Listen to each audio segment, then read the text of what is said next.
Let's cut through the lies. If you've ever been with an avoidant, you've probably noticed one thing that stings the most. When conflict comes, when things fall apart, when love is on the line, they never fight for you. Not once. And while that truth feels brutal, it's not because you weren't worth fighting for. It's because their psychology makes them incapable of fighting for love in the way you hoped. To them, silence, distance, and withdrawal are safer than vulnerability. And that's why you'll never see an avoidant truly fight for you. Avoidants live in constant fear of intimacy. The closer they get, the more they feel trapped.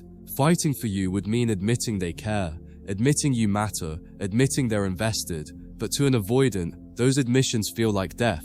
Vulnerability feels like weakness, and weakness terrifies them more than losing you. So instead of showing up, instead of putting effort into saving the relationship, they run, detach, or act cold, all to protect themselves from the terrifying reality of needing someone. The brutal truth is that avoidants never fight for you because they don't process love like you do. Love, for them, is not about deep connection. It's about maintaining control of their emotional space. The second they feel pressured to prove love, to chase or to fight for it, their walls go up. And the saddest part? Those walls are so automatic, so deeply ingrained, that they don't even realize they're pushing you away until it's too late. When conflict arises, a secure person fights to repair. They talk, they argue, they negotiate, because losing you feels unbearable. An anxious person fights even harder. They beg, plead, and chase, because they're terrified of abandonment. But an avoidant? They retreat, they withdraw, they act like they don't care, and the more you try to pull them in, the further they run. Their silence isn't proof of indifference, it's proof of fear. But fear doesn't make the pain hurt any less. Another reason they never fight for you is pride. Avoidants build their entire identity around self-sufficiency.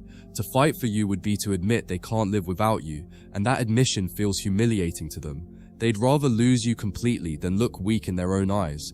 That's why they can walk away so easily. Not because they don't care, but because caring would mean admitting dependency, and dependency is the one thing their ego won't allow. Here's the paradox. The more you want them to fight, the less they will. The moment you cry, plead, or beg them to show up, you're confirming their worst fear, that intimacy is demanding, heavy, suffocating. So they retreat further, thinking distance will calm the storm, but that distance only destroys the relationship faster. To them, withdrawal feels like survival. To you, it feels like abandonment, and both are true. Avoidants never fight for you because fighting requires honesty. It requires them to admit why they pull away, why they detach, why they sabotage closeness. But honesty threatens the very defenses they've spent years building. They'd rather gaslight, deflect, or blame you than face the truth about themselves. Or because deep down, they know the truth. They don't know how to love without running from it. When you finally walk away, you'll notice something even more painful. They won't stop you. They won't beg. They won't chase. They'll let you go, even if it breaks them inside. That silence isn't proof that you meant nothing. It's proof that their walls mean everything.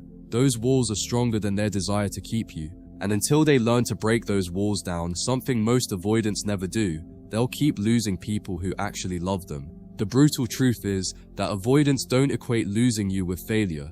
To them, the only failure would be needing you too much. They'd rather win by proving they can survive without you than lose by admitting they can't. So while you're drowning in heartbreak, they're convincing themselves they made the strong choice by not fighting. That twisted logic is what keeps them stuck in cycles of loneliness. Another reason they don't fight for you is because fighting requires presence. Avoidants aren't present in relationships. They're half in, half out. One foot with you, one foot always ready to leave. Fighting for you would mean planting both feet in the relationship, and that level of commitment terrifies them. It exposes them. It strips them of their escape route, and for someone wired to run, that's unbearable. Avoidants also convince themselves that silence is respect. They think letting you go quietly is the honorable thing. They don't realize that silence is the cruelest weapon, because it leaves you with no closure, no explanation, no repair. But in their mind, not fighting is less damaging than confronting the emotions they can't handle. That's why so many people describe avoidant breakups as soul-crushing. It's not the loss alone, it's the way they act like you never mattered. They never fight for you because they think distance will prove strength. They believe that by showing no reaction, they're showing control. But in reality, their silence only reveals their weakness, because true strength isn't in walking away coldly. True strength is in being vulnerable enough to stay and repair, and that's the strength avoidants lack. Avoidants often rehearse detachment in their minds long before you leave. By the time the relationship is in crisis, they've already convinced themselves it's safer to let go than to fight. They've built mental stories to protect themselves. It wouldn't have worked anyway, or I'm better off alone. Those stories shield them from the pain of losing you, but they also rob them of the growth that comes from facing reality. When they don't fight for you, they're also trying to punish you. Avoidants use silence as a weapon. They want you to feel the sting of their withdrawal, to chase them, to prove your love. In their mind, the less they fight, the more you'll fight. And if you don't, that terrifies them. But they'll never admit it. They'll just harden further, pretending indifference, even as they spiral inside. Here's the dark truth. Avoidants never fight for you because they expect you to fight for them. They set the game up so you're always the one proving love, chasing, fixing, apologizing. That dynamic keeps them safe. It ensures they never have to risk vulnerability. But the second you stop playing, the game collapses. And that collapse is why so many avoidants end up alone. They wanted safety more than love. Another reason is emotional laziness.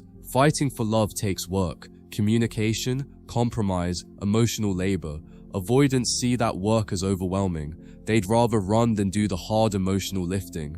So while you're willing to bleed for the relationship, they're content to let it die quietly. Not because they didn't feel anything, but because feeling was too much effort.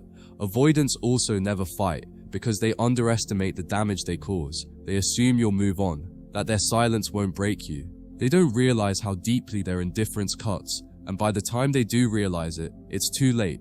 You've already seen the truth, that they value their walls more than they value you. And once you've seen that, you can't unsee it.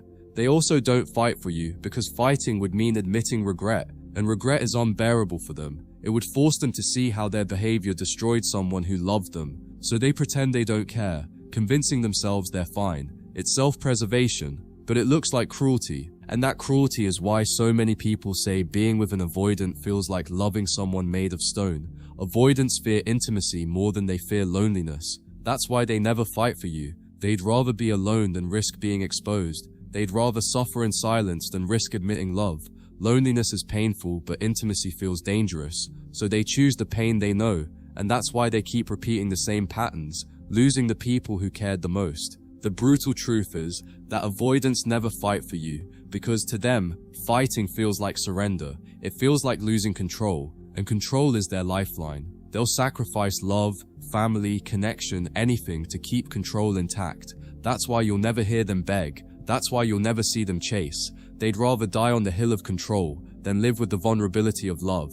Another layer is shame. Avoidants carry deep shame about their inability to connect. They know, deep down, that they're failing you, but instead of facing it, they hide. They avoid the shame by avoiding you. Not fighting is easier than confronting the shame of being emotionally broken, but that ease costs them everything.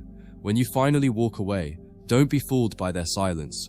Just because they don't fight doesn't mean they don't feel. It means they're trapped in a prison of their own making. They'll cry in private, drown in regret, and wonder why they can't break the cycle, but they'll never let you see it. To you, they'll always look cold, detached, and uncaring. That's the mask they wear. For you, the lesson is simple: never confuse their silence with your worth. If they don't fight for you, it's not because you weren't enough. It's because their walls were stronger than their love. You could have been everything they ever wanted, and they still would have let you go. Because the battle isn't between you and them, it's between them and their fear. And most avoidants will always let fear win. That's the brutal truth. They never fight for you because they can't, and waiting for them to change, hoping they'll break the pattern, only destroys you. The only way to win with an avoidant is to stop expecting them to fight at all. Save your energy for someone who isn't afraid of love, someone who doesn't run when things get hard. And here's the final reality: avoidants never fight for you because fighting would mean facing themselves, and most of them would rather lose everything than face that mirror. So don't waste your life begging someone to fight for you. Recognize the truth, accept their silence, and walk away with your dignity intact. Because the man who values himself never waits for someone too afraid to value him back.